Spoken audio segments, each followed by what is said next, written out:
मन्दिरमुदारमवद्यभेदि भीताभय प्रदमनिन्दितमग्रिपद्मं संसारसागरनिमज्जदशेषजन्तु पोतायमानमभिनम्य जिनेश्वरस्य दर्शनं यस्य वैराग्य वर्धकमगनाशकं प्रशान्तिदायकं चाहं वन्दे सुनीलसागरम्।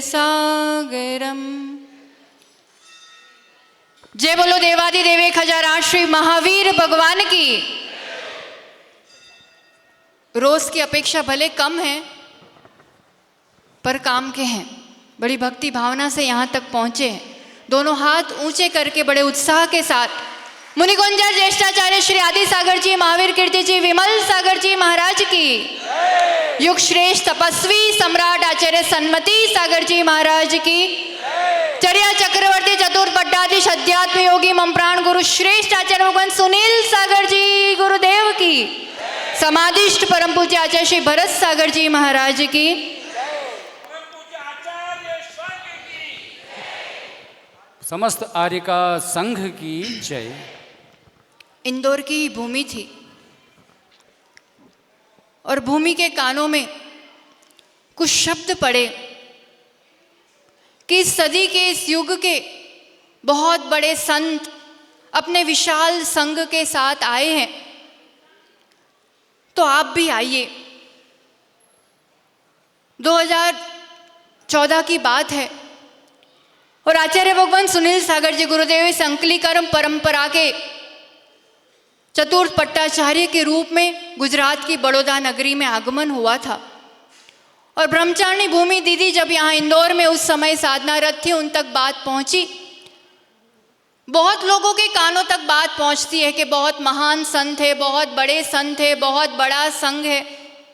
आप तक भी शायद ऐसा कहीं कहीं से खबर, और मन में कहीं ना कहीं एक बार तो भावना आती है कि अपन को दर्शन के लिए भावना बहुत लोग करते हैं, पर सौभाग्यशाली होते हैं जो वहां तक पहुंच पाते हैं। भूमि दीदी का वहां जाना हुआ, देखना हुआ, दर्शन करना हुआ, और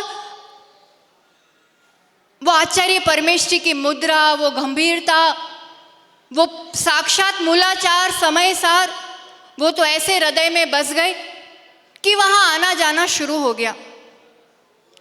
आना जाना शुरू हुआ तो यहाँ के कुछ ज्ञानी लोग कानों में और कुछ बात कहने लगे कि दीदी ऐसे कैसे आप वहाँ जाने का कैसे मन बना रहे हैं, तो आप तो 13 पंथ से बिलोंग करते थे, तो वहाँ तो अब अमुक दूसरा पंथ है। तब तक कोई इस तरह के शब्द सुने हुए नहीं थे और कुछ समझते भी नहीं थे। हमें तो गुरु समझ में आते थे, मोक्ष मार्ग समझ में आता था। और जब पक्का मन बना दिया दोनों के ने कि अब वहाँ पे जाना है, तो बालकवत जब एक बार वहाँ पे जाना हुआ, तब ब्रह्मचारिणी भूमि दीदी ने बहुत बालकवत आचार्य भगवान के चरणों में अपनी भावना रखते हुए कहा, पावागढ़ की बात है ना, कि आचार्य भगवान हमारा मन तो आपके चरणों में आगे बढ़ने का है, पर हम अमुक पंथ से है और यहाँ पर वैसा है, तो फिर कैसे काम बनेगा, कैसे आगे बढ़ पाएंगे, हम समझ नहीं पा रहे हम क्या करें। आचार्य भगवान की वो मंद मुस्कान, और क्या कहा पता है आचार्य भगवान सुनील सागर जी गुरुदेव ने उस बालिका ने जो ब्रह्मचर्य व्रत के साथ अब अपने कदम बढ़ाना चाह रही है, उस ब्रह्मचारिणी से आचार्य भगवान कहते हैं, हे भव्यात्मन, महावीर भगवान को जानते हो? क्या कहा? महावीर भगवान को जानते हो? कहते हाँ, क्लर्क कॉलोनी में रोज दर्शन किए। महावीर भगवान को मानते हो? तो कहे हाँ मानते हैं। तो महावीर भगवान के पथ पर चलना है, हमें किसी पंथ पर नहीं चलना है। आप निर्विकल्प होकर के आगे बढ़िए। ये है हमारे गुरुदेव जो महावीर भगवान के पथ पर खुद महावीर की वाणी को जाना है, जिया है और वही परोस रहे हैं। और ऐसे वर्तमान के वर्धमान हमें हमारे जीवन में गुरु के रूप में मिले, ये हम अपने जीवन का सबसे बड़ा सौभाग्य मानते हैं। इस क्लर्क कॉलोनी का भी बहुत इस मोक्ष मार्ग में कई पड़ावों में उपकार रहा है। आचार्य भगवान के पास पूर्ण रूप से समर्पित होने का जब मन बनाया था, कुछ श्रावक श्राविकाएं ऐसे थे यहाँ पे जिनसे संपर्क बना हुआ था, पूछ रहे थे, नाम क्या बताना। यहीं के एक श्रावक से जब हमारा पूछना हुआ था, तब उस श्रावक ने कहा था कि माता जी आप बिल्कुल विकल्प नहीं करो, वर्तमान समय में सबसे सर्वाधिक पुण्यात्मा अगर कोई है तो वो है आचार्य भगवान सुनील सागर जी। और अपना जब कोई मंद समय चल रहा हो तब ऐसी सशक्त शरण में चले जाते हैं तो अपना भी उत्थान हो जाता है। उस सेतु तक पहुंचने के लिए सभी लोग जानते हैं, आपके क्लर्क कॉलोनी के चंदा जी, हेमंत जी, बड़जात्या परिवार, जिन्होंने उस कठिन समय में हम दोनों का बहुत साथ दिया है और आचार्य भगवान के चरणों तक पहुंचने में बहुत महत्वपूर्ण भूमिका रही है। और आज तक वो परिवार आचार्य भगवान के चरणों में जुड़ा रहा है, आता रहता है। याद आ रहा है वो पल जब इस भूमि पर गणाचार्य आचार्य श्री विराग सागर जी महाराज और आचार्य श्री भरत सागर जी महाराज जी का मंगलमय मिलन हुआ था। आनंद जी कह रहे थे, छोटी सी कॉलोनी है, छोटी सी जगह है, पर दिल इतना बड़ा है कि इतने बड़े संघों का मिलन कराया था और यहाँ पे ऐतिहासिक कार्य हुआ था। उसी वर्ष गणाचार्य विराग सागर जी महाराज जी का छत्रपति नगर में चतुर्मास, और यहाँ एक छोटा सा संघ आचार्य श्री भरत सागर जी महाराज जी का चतुर्मास, शुल्लिका चंद्रमती माता जी की ये जन्मभूमि, कर्म भूमि, जिनका जन्म यहाँ हुआ, बचपन यहाँ बीता, यहीं पर जिनका प्रवास रहा, और पहली बार उनकी दीक्षा के बाद यहाँ पे भव्य चातुर्मास हुआ। आनंद जी के लिए तो हम यही कहेंगे कि ऐसे आनंद मौला है कि जो ठान ले, अगर सोच ले तो वो करते ही करते हैं। उस समय का वो टीचर्स डे का कार्यक्रम हो, अब यहाँ छोटा संघ है और पूरे इंदौर को यहाँ बुलाना है, पूरे इंदौर के सारे साधु यहाँ आने चाहिए, क्या करेंगे बताओ। ऐसा मंगलगिरी का, मंगल ग्रह का ऐसी झांकी बनाई कि लाखों लोग क्या, जितने साधु थे सभी को यहाँ वो देखने के लिए, दर्शन करने के लिए आना। सोच बहुत बड़ी है और इसी बड़ी सोच के साथ बड़ौदा पंच कल्याणक में वर्तमान में भारतवर्ष में जो सबसे बड़ा संघ है, ऐसे आचार्य भगवान सुनील सागर जी के चरणों में इंदौर समाज के सभी अग्रणी लोग, आनंद भैया, जैन कॉलोनी से सभी लोग पहुंचे थे। तब तक कुछ सोचा नहीं था कि इंदौर की तरफ आचार्य भगवान के कदम बढ़ने वाले। तो आप जैसे बड़े बड़े लोगों ने विनती की, आश्वासन दिया कि आचार्य भगवान आप पधारे, पूरा इंदौर आपका आतुरता से इंतजार कर रहा है, आपका पहली बार आगमन हो रहा है, सभी लोग आपकी भक्ति सेवा करना चाहते हैं। सही बोल रहे हैं ना? पहुंचे थे। हमारे आचार्य भगवान बहुत गंभीर है, बहुत ज्ञानी है, बहुत ध्यानी है, बहुत बड़े हैं, पर एक बात बताएं, बहुत सरल भी हैं। जो सामने वाला कह देता है ना, वो उनको लगता है एकदम सही सही कह रहे हैं। वो खुद एमपी के हैं, पर एमपी में ज़्यादा रहे नहीं। वो गुजरात, महाराष्ट्र, राजस्थान, कर्नाटक, दिल्ली, अब वो नगर तो बड़े बड़े हैं, पर वहाँ राजनीति बड़ी बड़ी नहीं होती है, तो वो समझ नहीं पाते हैं। सरलता से समझ लगा कि हाँ, बहुत भक्तिवान और है, धार्मिक समाज है, इंदौर का अपना एक नाम है। और जैसा आनंद भैया ने कहा कि पूरे देश की नज़र इस बार इस इंदौर नगरी में है, क्योंकि दो महान संत, महान संघ यहाँ पर एक साथ चातुर्मास करने वाले हैं। अब इतिहास तो तब रचा जाएगा जब ये बड़े बड़े लोग, ऐसे बड़े बड़े संघों का ऐसा ऐतिहासिक वात्सल्य मिलन कराएंगे कि पूरे देश क्या, पूरे विश्व में इसका एक इतिहास बन जाएगा और आप लोगों का नाम स्वर्ण अक्षरों में लिखा जाएगा। अगर ये देखो, एक होता है कि बड़ा बनना और एक होता है कि बड़े के रूप में चुने जाना, दोनों में अंतर होता है कि नहीं? हमारे आचार्य भगवान है, बहुत होड़ लगी हुई थी और सब जानते हैं जब एक मुखिया का समाधि मरण होता है तो बहुत लोगों का उस पट पर आने के लिए एक होड़ लगी रहती है, होता है कि नहीं? पर उसमें बड़े बनने की होड़ से बहुत पीछे, बहुत छोटे पर स्वयं गुरु के द्वारा चुना गया, स्वयं गुरु के द्वारा लिखित रूप से दिया गया कि इस अंकलिकर परंपरा का कोई उत्तराधिकारी है तो वो है आचार्य भगवंत सुनील सागर जी गुरु। आप सोच सकते हैं, सिर्फ 19 वर्ष की वय में शास्त्री की पढ़ाई के साथ, वैराग्य के साथ दिगंबरी दीक्षा, सिर्फ 19 वर्ष, सिर्फ 29 ईयर्स, 29 वर्ष की वय में स्वयं गुरु के द्वारा, ये बहुत बड़ी बात होती है, आचार्य बनने के लिए लोग गुरु बदल देते हैं, और यहां स्वयं गुरु के द्वारा आचार्य पद के संस्कार सिर्फ 29 वर्ष की वय में, वो योग्यता थी, वो परिपक्वता थी। आचार्य पद के बाद के एक प्रसंग सुना के बात को विराम देंगे। आचार्य पद होता है तो संघ से पृथक विहार करना होता है। 10-12 वर्ष तक गुरु चरणों में ध्यान ज्ञान की आराधना करने के बाद गुरु आज्ञा से 2008 की बात है, आचार्य भगवंत के कदम सोलापुर नगरी, महाराष्ट्र की एक बड़ी नगरी है, उस तरफ कदम बढ़ रहे थे।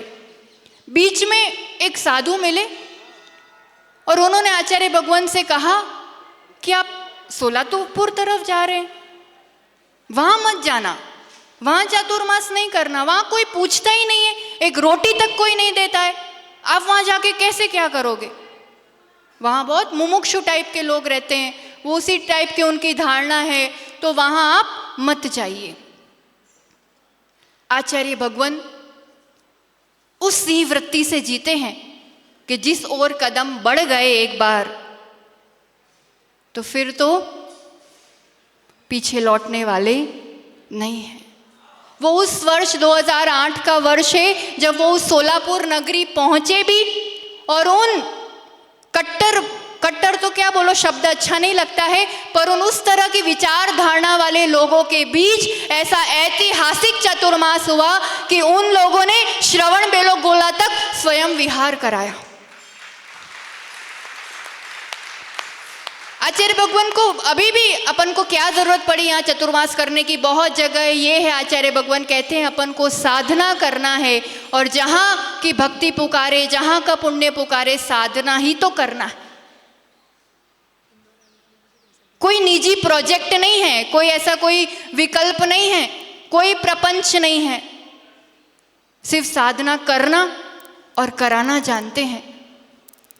और ऐसे में जैसे वो बड़े के रूप में चुने गए हैं, और बड़े के रूप में चुने जाने के बाद, क्योंकि कभी कभी ऐसा होता है कि पद पर आने के बाद भी संघ बिखर जाता है, पर ये 34 वर्ष की वय में इस पट परंपरा के सिंहासन पर आने के बाद संघ निरंतर वर्धमान ही होता गया है। जिन शासन की प्रभावना निरंतर वर्धमान हुई।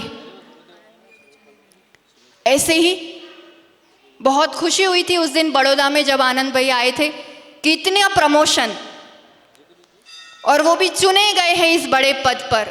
जब हम स्वयं लोगों के द्वारा चुने जाते हैं ना, तब हमारी जिम्मेदारी और विशेष रूप से बढ़ जाती है, और उनके विश्वास पर खरे उतरना पड़ता है। और आपकी जिम्मेदारी तो ऐसे ही बढ़ गई है क्योंकि आपको दोनों जगह बैलेंस करना है। इसीलिए शायद चुना गया होगा ना, उसके लिए भी तो वैसा व्यक्ति होना चाहिए ना जो सब कुछ निभा पाए, सब चीज़ों को बैलेंस करके चल पाए। तो बस कहने को बहुत कुछ है, पर अभी तो ये 1-1, 2-2 दिन का ट्रेलर हो रहा है, और सभी लोगों को उस चातुर्मास थली में स्वयं वहाँ तक पहुँचकर आना है, लाभ लेना है। ये ऐसा आईसीयू है जहाँ तन की बीमारी भी ठीक होती है, मन की बीमारी भी ठीक होती है, तो इस आत्मा की जन्मों के विकारों की बीमारी भी यहाँ पर आने से ठीक हुआ करती है। आपके अपने इंदौर वालों को कहना नहीं पड़ता है कि समय निकालो, वो धर्म के लिए उत्साह है, समय निकाल ही लेते हैं।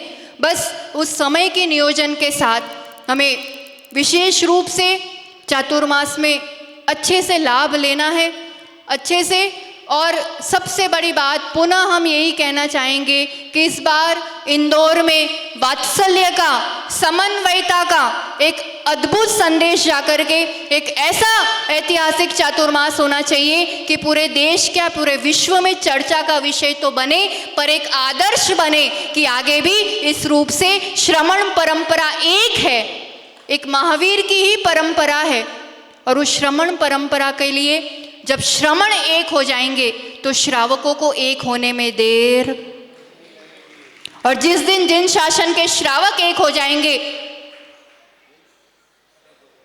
पूरी दुनिया में एक तरफ सारी संप्रदाय हो तो भी जिन शासन उन पर भारी पड़ सकता है। तो इस रूप से जिन शासन में हमारा सौभाग्य से जो जन्म हुआ है और ऐसे सच्चे साधकों का, सच्चे संतों का हमें समागम मिला है, तो हम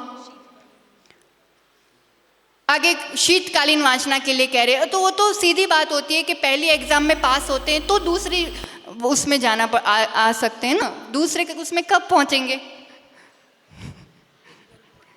तो चतुर्मास में अपन पास हो जाए, उत्तीर्ण हो जाए, तो फिर कहना ही नहीं पड़ेगा आप एक श्रीफल चढ़ाओगे। और इसलिए पहले पहली परीक्षा पास करो, फिर अपने आप अपन को आगे के लिए मार्ग बनता जाएगा। आज तो एक ही घर में आचार्य भगवान के चरण पड़ेंगे और लाभ मिल रहा है, क्योंकि वो पगले पाड़ने वाले महाराज जी नहीं हैं कि आप कहोगे और घर में आकर के पगले पाड़ लेंगे। वो तो पड़गान हो या विशेष ऐसे कुछ अवसर हो तो इस सातिशय पुण्यात्मा के चरण हमारे घर में पड़ा करते हैं। तो आगे बहुत सारे घर ऐसे शायद छूट भी सकते हैं, तो आपका पुण्य पुकारेगा तो निश्चित इस विशाल संघ का यहाँ आगमन होगा।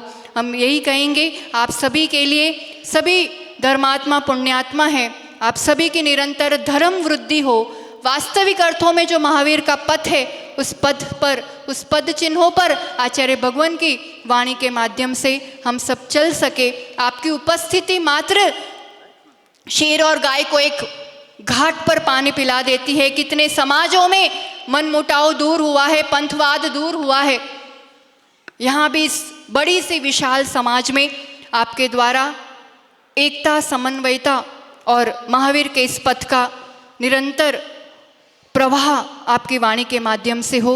इसी मंगल भावना के साथ आचार्य भगवान में के चरणों में कोटिशः नमन करते हुए कि आपकी साधना, आराधना, प्रभावना दिन दुनी रात चौगुनी नित्य वर्धमान हो, यही महावीर भगवान के गर्भ कल्याणक पर इस प्रभु के चरणों में कोटिशः नमन करते हुए। यहाँ बहुत सारा बदल दिया आपने, बहुत सारा ये बन गया, मंदिर की वेदी बन गई, ऊपर छत थी, वो पूरी अच्छी बात है, प्रगति होती रहनी चाहिए, गति के साथ प्रगति हो, यही मंगल भावना के साथ आचार्य भगवान के चरणों में कोटिशः नमन।